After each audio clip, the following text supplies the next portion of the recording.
pass you straight to our project officer, Tim Minshall, for our soft launch of a beta version. I hope that's a big enough lead into it, of the Community Energy London, Community Energy Potential Map for Community Energy in London. That was a bit tortuous, but I'll leave you to take it on home, Tim. Hello, sorry, just unmuting myself. Let me show my slides now. Has that come through all right? Perfect. Okay, cool. Yeah, Catherine said just if I do miss anything, please don't hesitate to jump in and say something, just because might have missed some things in the slides. So yeah, I am very excited to be here this evening to launch our new potential map. I don't know how much people know about it. We've been talking about it a little bit, so it might be completely new to some people. Might be some people might already know some stuff, but I'm going to take you through some sort of the backstory around it, some of the details before we actually take a look at it. So as I did say, this is a beta soft launch. So what that means is beta means that the tool is ready to use, but it may still have some small issues, which we'd like to iron out before we sort of say it's officially sort of a done deal. And soft launch being we're sort of not making a lot of noise about it at the moment, but we want people to start using it around January, February. We'll make a sort of bigger noise around it when it's all completely finished and polished, because we'll also be finishing off a report to go with it. I don't know if we'll talk about that later, maybe Syed will comment on that. So the things I want to talk to you about, so the journey, why we've got here, because we've had sort of a little story behind this, the data we're using for the map, what we wanted to achieve with this project, a demo, take you through it, and what's next on the agenda for this. So this project originally started back in mid-2021 when I was working on redeveloping the project map, and we were very interested in the London Solar Opportunity Map because it's an amazing data set, but it's a very hard tool to use as a sort of community energy practitioner. The reasons for that, if you've had a go with it, are it sort of works on an individual building level. So you can go in, if you know where a building is, you can click it, you can get some very useful information about viable roof area, about the solar potential of that building, but you can't do things like filter for all of the schools or all of the GP surgeries or all of the places of worship. You can't go in and say, I would like to find all of the schools ranked biggest solar potential to lowest in this borough, for example. So we wanted to repurpose the data set for that. We got a lot of pushback with licensing issues and in the end had to give up because it just wasn't going anywhere. And then this year, with Syed, I started on another project looking into the potential of community energy up to 2030. So for that, we were trying to get data that we could use to summarize how much community energy can contribute to climate targets and decarbonizing. So we had another crack, and this time we got it. And amazingly, we actually managed to get even more data. So in the end, we decided to combine this report with a tool that groups can use, and also a tool that can be used to lobby and raise awareness for community energy in London. So originally, we were trying to get our hands on this solar opportunity map data. So the top right, if anyone's been on this tool, it sort of looks a bit like this. You can click on a building, it gives you estimated solar potential, the estimated annual output. You get some other things like estimated carbon savings. But in this process, we actually were given access to the London heat map data as well. If anyone's had a go with that, that's the bottom right. And also the London building stock model, which is the bottom left, if anyone's had a go with these two tools. Again, similar comments from sort of our use case being in the community energy space, that they're not very good for our applications. The first time I was actually trying to use these tools to do anything useful in this space, I sort of gave up quite quickly just because I was not really making any progress. And to explain a bit more so this is, I should actually comment as well, this is all thanks to the GLA. They've been an absolutely amazing help with this. So what they did for us is they took the Ordnance Survey address space dataset, which is basically a dataset of buildings and addresses in the whole of the country. From that, they filtered out community energy types. I'll go into more details about that when we look at the map. So we're not looking at domestic buildings, we're looking just at community buildings. And they matched those buildings in London to each of these data sets. So we were given a spreadsheet with address, sort of a building classification code, all of the data from the solar opportunity map, all of the data from the heat map, and all of the data from the London building stock model. So sort of one row per building. And that was our starting point for all of this. A few comments on the data itself. So I mentioned that we've just got this data for community buildings. I was a bit naive at the start with this, assuming that the Ordnance Survey database would be very complete. And we did one focus group with a few cell members getting some feedbacks on an early version of the tool, and discovered quite quickly that there's quite a lot of community buildings missing. So that is one point. We don't know the extent to which this dataset covers all the community buildings. So there are gaps. We're doing some other stuff to try and investigate that, but that actually comes from the Ordnance Survey dataset itself. On top of that, there are some duplicates in the data. I've done some work finding them and getting rid of some, but you may also find some duplicates. The heat map data needs updating, but we've been given it, is just on my to-do list to update it. We have EPC ratings for buildings.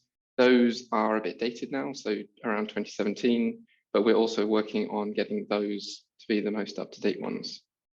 But just in like this moment, just to explain as well, that the purpose of this tool for community energy groups is to find buildings to explore sort of very quickly.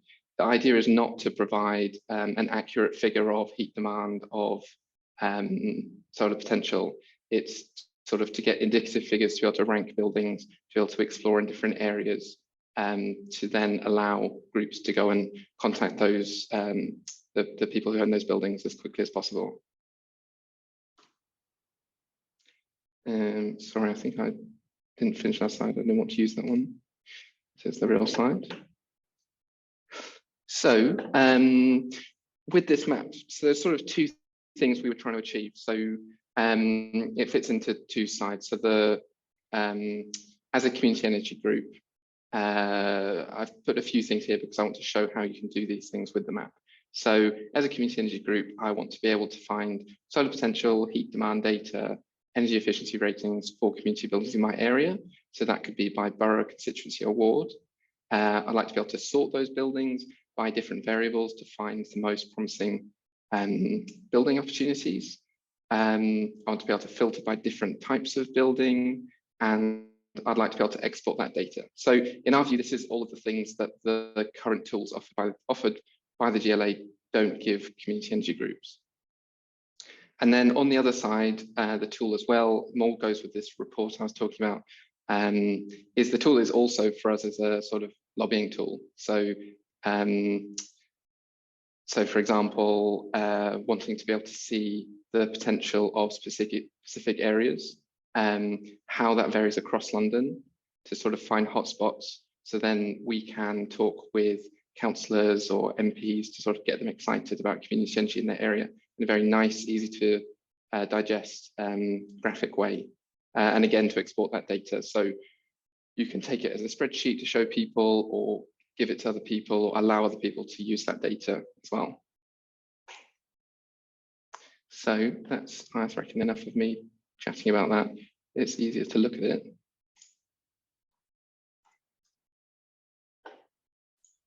So here it is. So we, for those who aren't aware, we do have a map of our current projects. That's this one. So that's map.communityenergy.london/projects.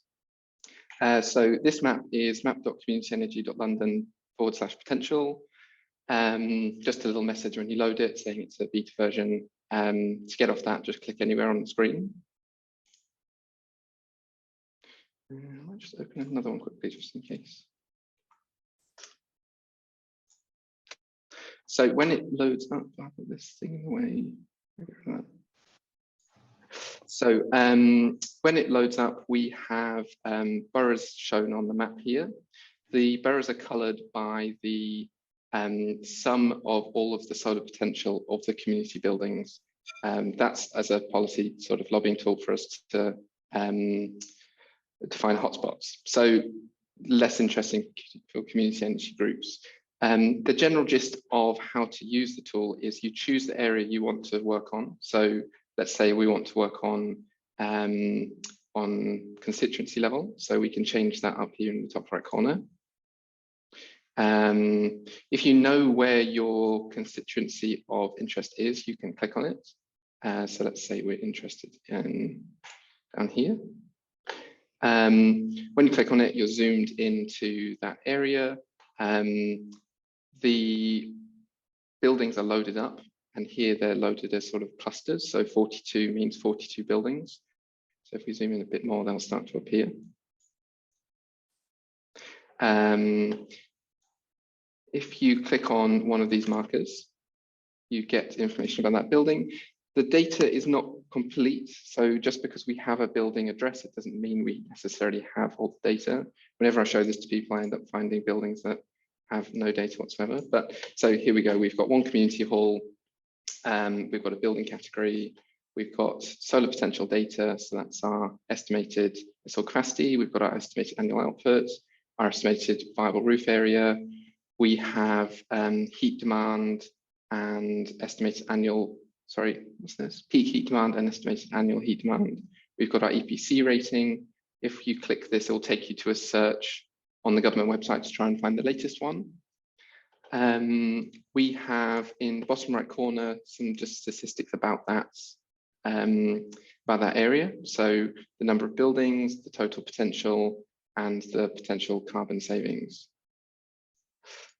Just before I go any further, so I completely forgot to mention it, in this data information tab, you can find lots of details about the data we've used. And the one I just want to talk about is building categories. So we separated the community buildings into these categories. So clubs, community centres, theatres, blah, blah, you can see all of that. And in each one of these, you can click in and it gives you the subcategories of buildings which come from Ordnance Survey. So if you're seeing, for example, a marker that is green with a little book, that's a place of worship, and it could be any one of these types of buildings. So if I click on that one, this is Methodist Church. At the moment, this just says place of worship. We want to include also the subcategory. So if this was also a church, it would say it there. We're waiting for some final confirmation of data licensing issues to release that as well. Go back to the data. So so I clicked on this area. It loaded up the data here for that area. So everything you see here is matching these markers here. The default is they are organized solar and estimated annual output highest to lowest. So you see that there, but you can change that if you want. You can change it to installed capacity. You can change it by heat demand like this, just by clicking on them. You can change which building types you're seeing. So if I want, I can remove clubs by clicking on that, and it reloads everything. So if I was just interested in, let's say, education, I could get rid of all of these and just leave that. And that's just left me with whatever's in my education category. So that would be schools, universities, etc. Oops. You can export this data as well, as I said before. So you can export it to a CSV file or Excel. You need to, when you load this table, it defaults to showing 25 buildings at a time. And then in other pages, I'll just put the rest, there's not enough there. If you want to download the data, when you click this button, it will download what you see in this table here. So if you want to download everything for this constituency, first of all, you have to change this to all, let it reload. So we've just got one page now. And then when we hit download Excel, should work. There you go, it's downloaded. And that will have all of this data in. So you can go in and do what you'd like with that. Let me, let's change to Ward. If you are working on, let's say, wards and you don't know exactly where to click because there are so many of them, on the left here, you've got an option to search. So if I put in whatever I want, let's go to Queen's Gate. It will take me there. So you can do that for any level. So you can search for borough if you're on borough, constituency if you're on constituency, ward if you're on ward. It's taken me there, it's loaded the markers and the table just like before. You can also find yourself, that's useful. So that's me there. And as well, there's another search thing on the right here. You can search for something. Let's search, what should we search for? Let's get a blank. Ask somebody there. Tom Yeah, let's Campbell, ask someone. give us a part of London that's of interest to you. Well, I'll get a postcode. Yeah, anything, absolutely anything. Yeah. N16. Would Okay. love to see what's going on in Stoke Newington. Yeah. Okay, so this is for addresses. So it'd be more if you like give a full postcode, if you're trying to find things like around a specific address. There's an N16 one at the very bottom then. So, there we go, yeah. Yeah, if you try and click one that's outside London, it just won't take you there. So I clicked on that, it's brought us up a little marker. So you could now click on this ward, for example, or you could switch it over to borough, click on Hackney, now we're in Hackney, and there you go. Yeah. Click on the Sorry, Tom, you go ahead. Well, that's great because actually that's pulled up Hoxton Hall, who have been in touch with us recently about a potential project. Okay, cool. So yeah, these are showing exactly the kinds of, the other ones I know are, these are showing exactly the kinds of potential sites and projects we'd perhaps want to speak to. Okay. Tim, is the tool able to double click on Hoxton Hall and go to the site, or is there a bit of a glitch there still? So yeah, so there is yeah, this feature I was working on of if you're at the table, it's like great to say, okay, this is the most got the most potential, but how do we find it on the thing? So you should be able to click on a row and it take you to it. But I've been having problems with that, so that's, yeah, there you go, it actually works. Cool. Oh, there you go. So if that doesn't work, if you click and it doesn't open the building and the pop-up, just keep trying. But I'm working on making that seamless, just a bit glitchy at the moment. So yeah, there you go, it's taken us there. That's very powerful because I was speaking to the guy representing Hoxton Hall 2 weeks ago, and to have been able to pull that up or gone through that immediately, or having met him, would have been fantastic. Mm-hmm. Yeah. Okay. Awesome. That's good to hear. Yeah, just trying to think. So other bits. The only other bit, there's this little home button. If you want to reset the map, you can do that. There. Ooh, that's a good little bug I've found. Those two shouldn't be showing at the same time. One bit I've not shown you is you can do the whole of London like this. So you can load everything. So if I go to London and I just click on there, it'll load it. Just note that it does take a while because that is loading 14,000 buildings into a table. So hence I'll just put a little note there. There you go. That wasn't too bad. That was better than this morning. Yeah. I mean, Tim Catchpole, I can see you leaning with interest. Is there a particular part of London? I mean, part of what we're learning in this exercise is by asking people what they might use it for, what parts of London they are in. So, Tim, do you want to give it a bit of a trial run? Where would you be interested, Tim Catchpole? East Sheen, London SW14, 14. Sorry, can you repeat that? Yes, London SW14. That is to say 14. Yeah.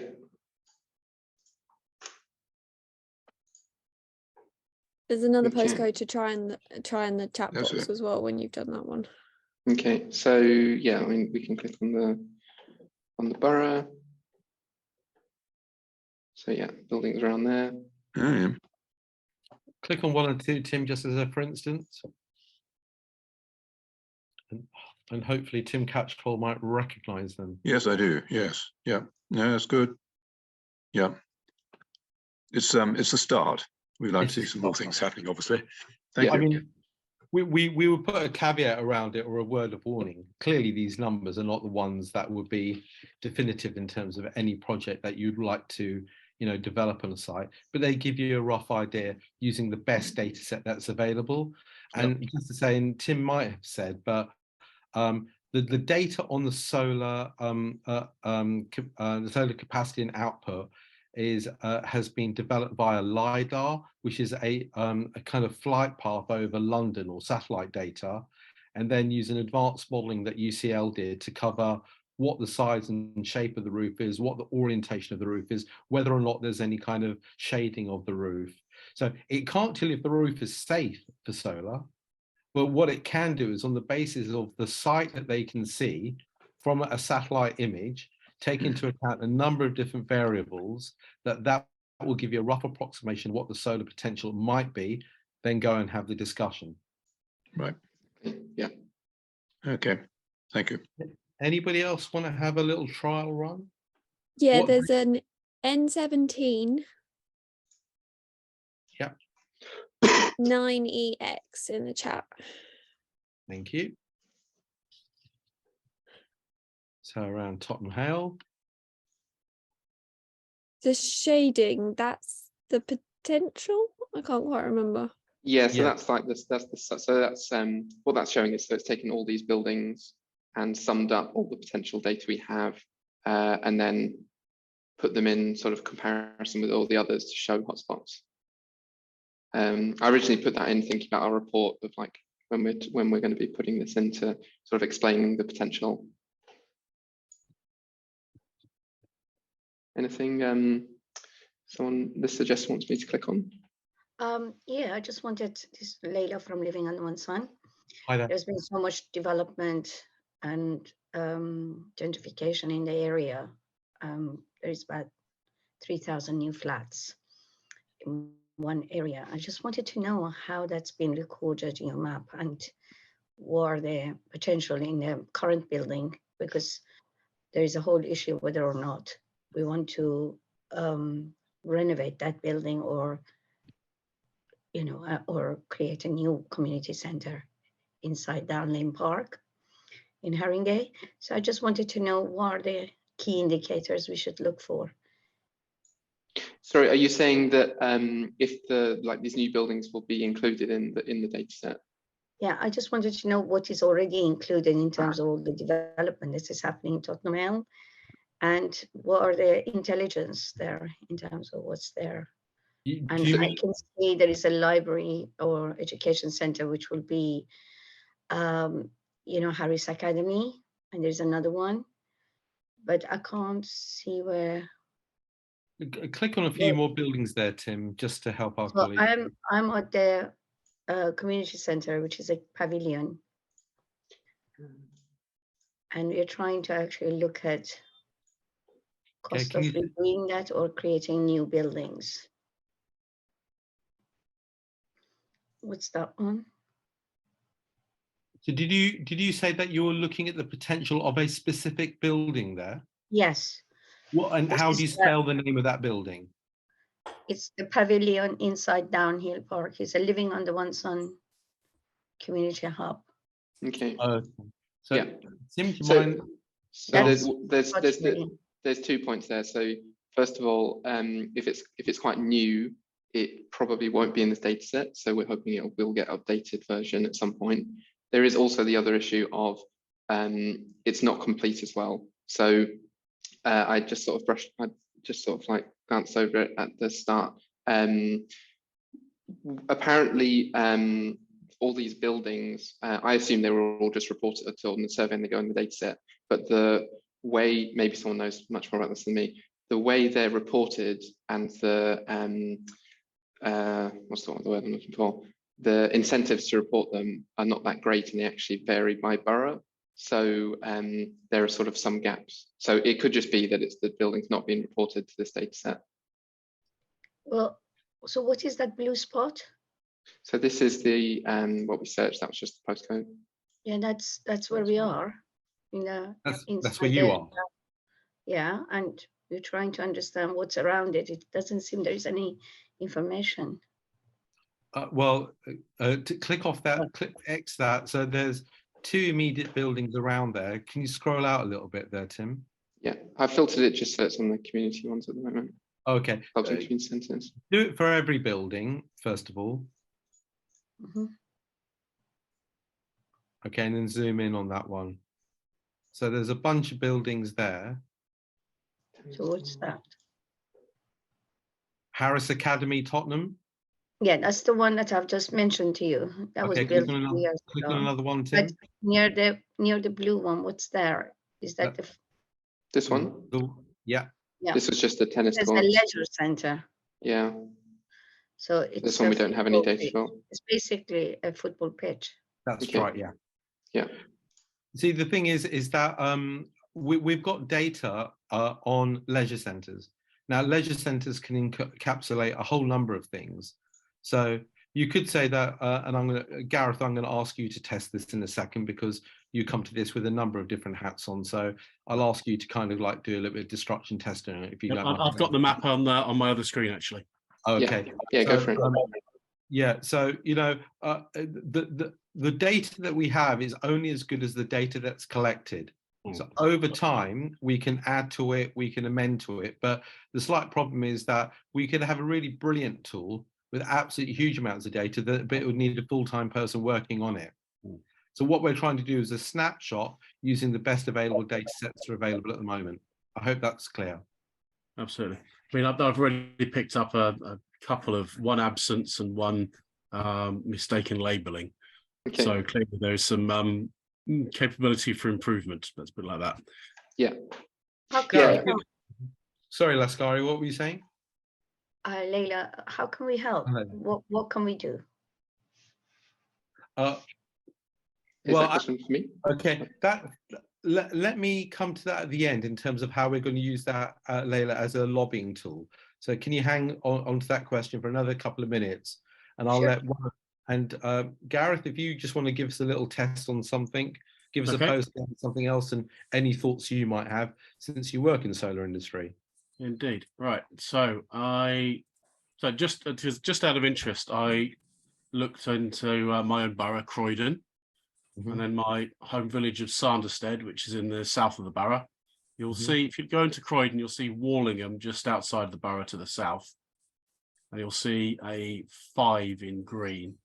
So if you look around there and slightly to the north, that's Sanderstead and Hamsey Green. So one oddity I noticed was that Atwood Primary School, which I went to and my children attend, isn't labelled. They actually have a pretty substantial solar installation already. So I'm wondering if that's perhaps the reason. This is potential. Yeah. So one big issue with doing anything like this is there's no complete set of solar installations. So we've not been able to. We've not tried to add that into it. So as a disclaimer on this, so there's one disclaimer of like the solar potential figures are just indicative. Also, we don't know which buildings are developed and we've not attempted to add that. So the first step as well would be to that's like the first check. The idea of the map is really to like, here are all the buildings, here are the most promising, and then use that data as quickly as possible to find some potential ones. But I agree, it'd be something really useful to have to know which ones have been developed. Yeah, I think actually if in an ideal world, and I know it doesn't exist, but Gareth, please correct me if I'm wrong, we know there's roughly 200 megawatts of solar in Greater London, very roughly, maybe 250, but let's say about 200 megawatts. The feed-in tariff database went down to 4 digits on the postcode, but of course that database stopped in around about 2019 or 2018. Yes. Okay. 2019, April 2019. So that 200 megawatts of PV in London, there is no database going down to coordinates of where those roofs, where they're installed on roofs. If we had that data, which doesn't exist, I don't think even the DNOs have it either. But if we had that data, we could then probably put a layer on top of this. Saying Electrolink. That's not an organisation I'm aware of at all, I'm afraid. Nadia, you want to expand upon Electrolink, who do, I think, about smart meters, but I don't think they actually have it on PV, but you let me know if I'm wrong. So I might have gotten the name wrong, but as far as I remember, Saeed, there was a project that REA were running with Electrolink, and Electrolink basically managed the data that they manage all of the data that goes through every substation in the UK, and they were trying to work out from the like flows of energy how much solar was installed at each property or each building, if they had a EV charger, and they were drawing some conclusions about how many solar installs were, where they were, blah blah blah. Fine. From that stuff, but okay. I don't know if they've shared the data. They probably have not. That would have to be an estimate on the basis of flows of power at the substation with some kind of algorithm to work out what was within that area, not actually down to 6-digit postcode data, Nadia. And what we want is, we want specific data on per building. That's what we'd ideally need. Yeah, I think they had aggregated the data for like data protection purposes, but they do know like where all the installs are. So Gareth, anyway. No, thanks, Nadia. That's really helpful to know about the Electrolink one. I'll leave that one to Gareth to explore actually, because it's one thing to kind of look into. But yeah, Gareth, what are we missing? Are there data sites that you know from your day job that we've missed out here that might help? It's a good question. I mean, it'd probably be better if some of the policy bods were here rather than myself, because I wear a communications hat. I'm just thinking of some it's sort of micro quibbling issues. Like one, it's actually labelled as a club and community centre in my village. It's actually a very small church. It's that kind of issue. Yeah, it's very interesting points as well, because when I started this, and knowing that the address data is from Ordnance Survey, it's a product that people have to pay quite a lot of money to use, and that classification is done by Ordnance Survey. Yeah. So one thing we haven't been doing, Gareth, is traipsing the streets as part of this exercise. Naturally, Yeah. centuries, wouldn't it? And so some of we put these like classification codes into like bigger groups, so like education with like universities, secondary schools, primary schools, whatever. And some of these categories as well are a little bit vague, and when you dig in some of them are a bit like, there's one, I don't know, I just put into other in the end, this leisure applicable to recreational sites and enterprises. So that's from Ordnance Survey, this code CL, and you sort of go through just a few examples and it's all over the place. Yeah. So that is also a limitation. So which is. Yeah. But is this user editable? In the sense of adding buildings? Yeah, I mean, can you log in and make an amendment? So no, not possible. But I was going to ask at the end, because it's now very useful for people all over London to use this tool and see how well it works, is buildings that should be there and really would be great to be there. If you can send them to me, I'll be able to get the data, so the solar data, the heat data and everything, and then put it in. But that's the only way we're going to be able to amend it at the moment. Yeah, okay. I think in the fullness of time we might have some like wiki kind of like approved editors or something, Tim, because if it did take off, that would just one per borough or something like that. Yeah, Yeah. or we might do it sub-regionally, but it depends how busy it all gets. But you're right, Gareth. Tim, have you got anything further to say? Because I just wanted to kind of build upon something Layla asked about how groups can help. So I just wanted to expand upon that. But I don't know if you finished or not. I just want to, well, on the map itself. So, I mean, all I want to say is that please get in touch if you have ideas for features, if you break anything, things are confusing, absolutely anything, just get in touch. My email is tim@communityenergy.london. And yeah, I hope it's useful. I just want to see if there's anything I put in here.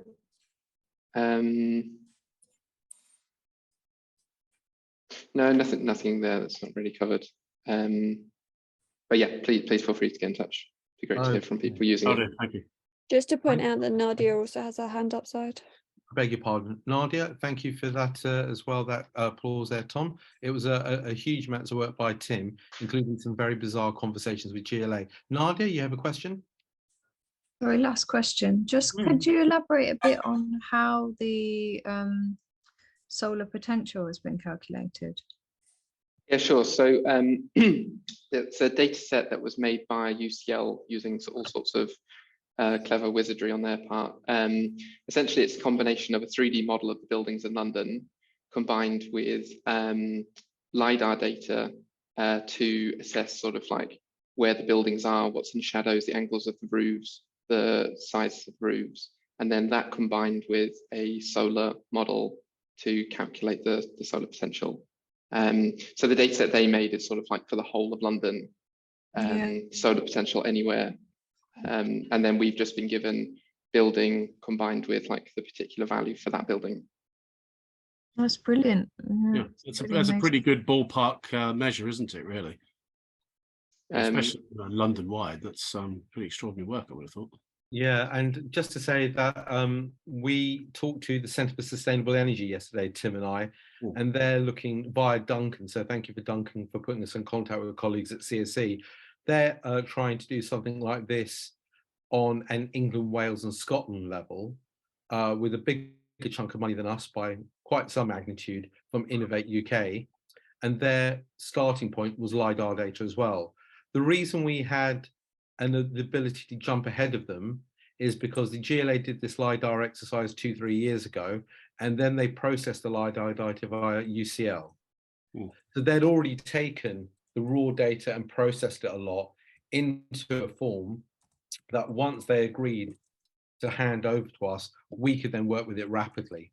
So Nadia, on your question as well, if you go to the London Solar Opportunity Map, there's details there of exactly how the data came about.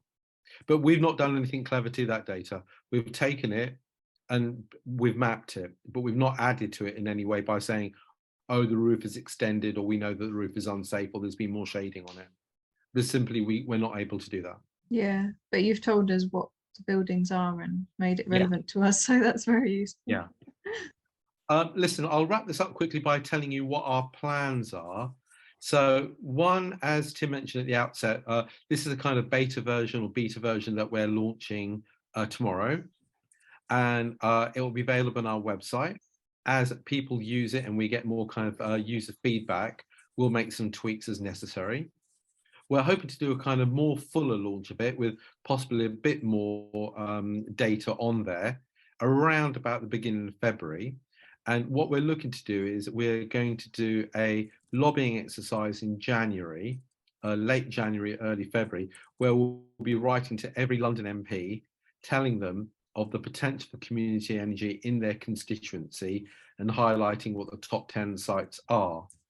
We will also be publishing a report, which is what we originally planned to do with this project, was write a report, a kind of desktop analysis of what the potential community energy in London was, before we finally managed to get hold of the data sets from the GLA.